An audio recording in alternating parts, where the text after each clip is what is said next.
आजमगढ़ संसदीय उपचुनाव समाजवादी पार्टी के मुखिया अखिलेश यादव एवं बहुजन समाज पार्टी की सुप्रीमो मायावती के जिद के आगे बेहद संघर्षपूर्ण होता जा रहा है।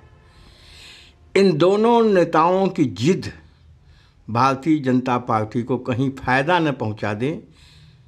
आइए इस वीडियो पे विस्तार से इस पे चर्चा करते हैं। साथियों, ये वीडियो चिंतन का है, परिस्थितियों के विवेचन का है, विश्लेषण का है।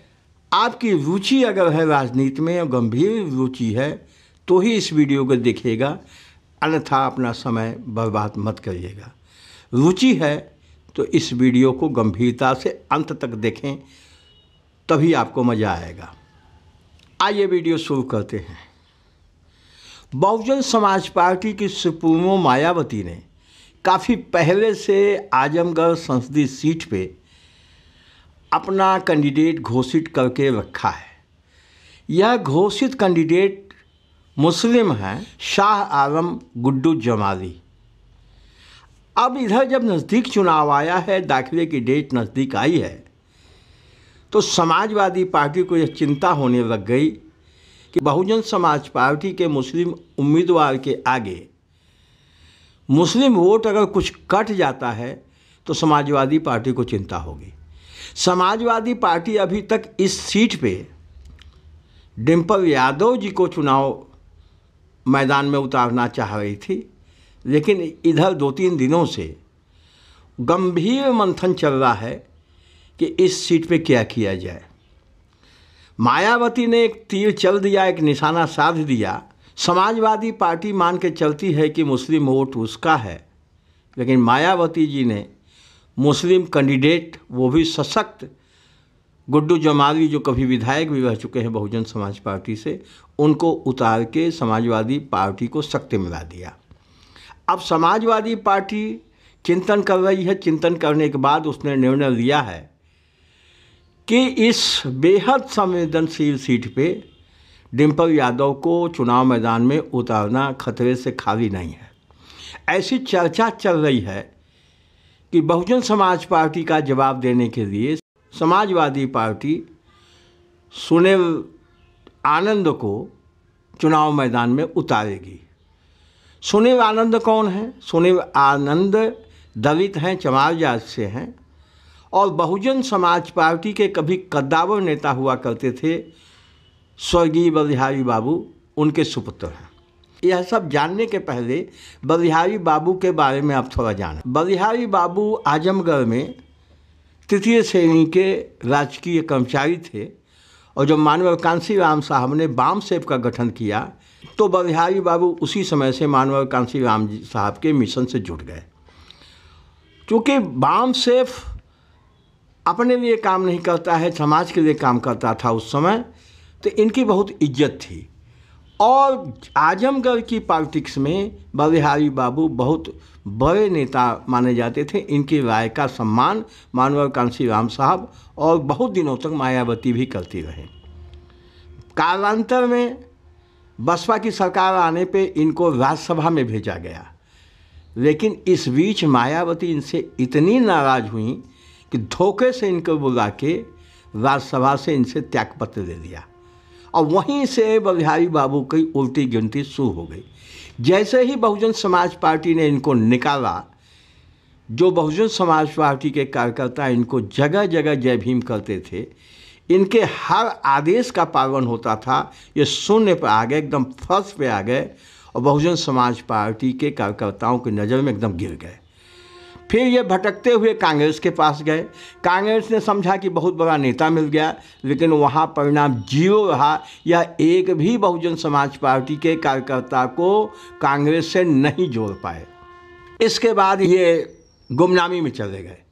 लेकिन पिछले 2 साल 3 साल पहले मायावती जी के यहाँ गए, फिर उनसे माफ़ी मांगी। मायावती जी ने माफ़ किया और इनको बहुजन समाज पार्टी में शामिल कर लिया। लेकिन समय बदल चुका था। बलिहारी बाबू जो प्रतिष्ठा चाहते थे वो नहीं मिली, बल्कि उल्टे पार्टी में उपेक्षा का शिकार होने लगे। इसके बाद उन्होंने बहुजन समाज पार्टी छोड़ दी और समाजवादी पार्टी का दामन थाम लिया। इसके कुछ दिन बाद उनका निधन हो गया। लेकिन उनके पुत्र सुनील आनंद समाजवादी पार्टी में रह गए। 2022 के विधानसभा चुनाव में वो टिकट मांग रहे थे, लेकिन उनको कहीं से टिकट समाजवादी पार्टी ने नहीं दिया। लेकिन इस उपचुनाव में जनरल सीट पे समाजवादी पार्टी चमार जाति के कैंडिडेट को लड़ाने जा रही है। यह क्या है ये तो समय बताएगा, लेकिन क्यों लड़ाना चाहती है? समाजवादी पार्टी का बेस वोट काटने या बेस वोट नुकसान करने के लिए मायावती जी मुस्लिम कैंडिडेट लगा रही हैं, तो समाजवादी पार्टी उन्हीं के रास्ते पर चलते हुए बहुजन समाज पार्टी का बेस वोट खराब करने के लिए सुनील आनंद को लगाने जा रही है। अब इन दोनों की लड़ाई में, दोनों के संघर्ष में, दोनों के अहम की टकराहट में सबसे ज़्यादा फायदा भारतीय जनता पार्टी को होने वाला है।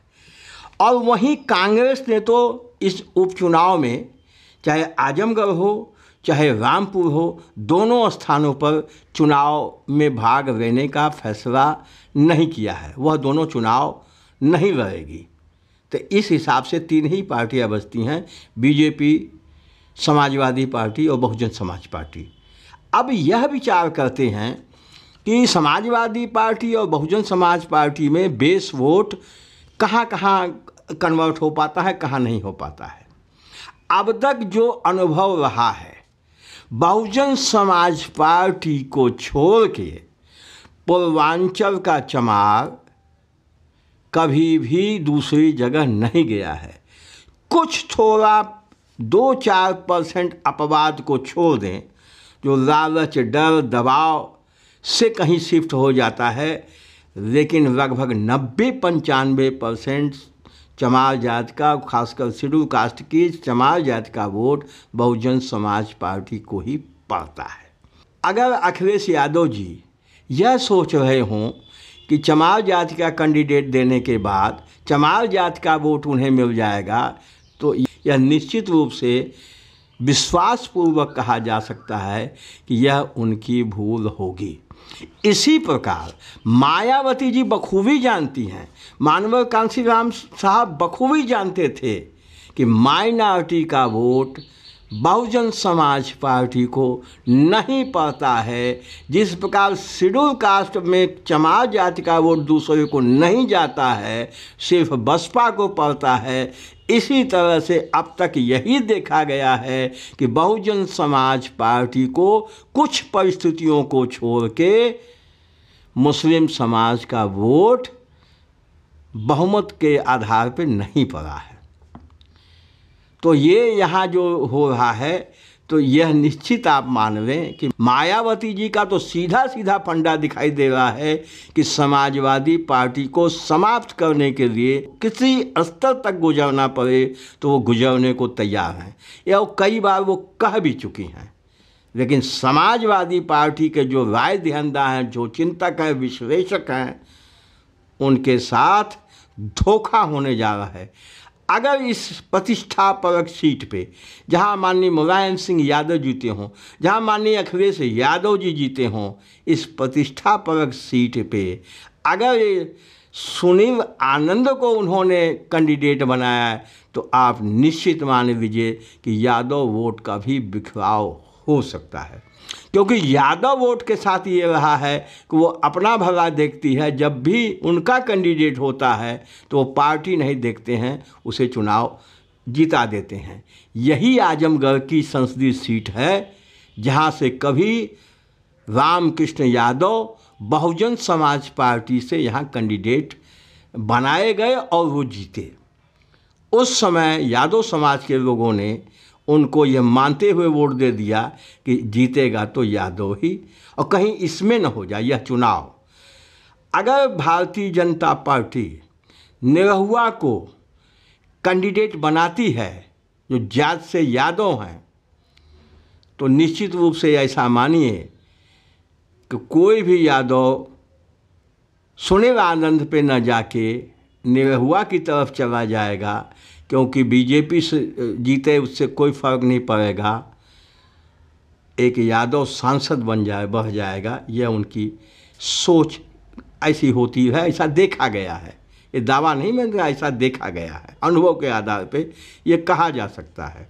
तो ये सब देखते हुए साथियों, ऐसा लग रहा है कि आज शाम तक या कल तक, आज रात तक ये कैंडिडेट तय हो जाएंगे।